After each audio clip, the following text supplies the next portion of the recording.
Senenganmu kangkring numpak jaran nek dhuwur ngono ka to. Raweng dua. Ayo beri prima. Wong nek ngalas kok nyewani jaran ora ana engko. Pangeran ndi. Raweng dua iki ngono. Wah, Satria bergitar.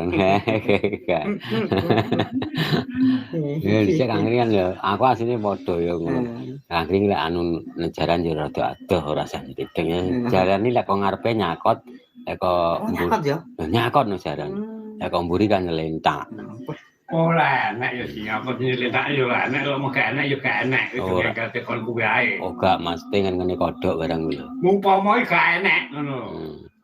Maksudnya ade mek titip barang wis ben dituntune kono. Wis dituntune kono. Bar iki wis urusan sing duwe kuwi ngono. Ora ngeritne barang.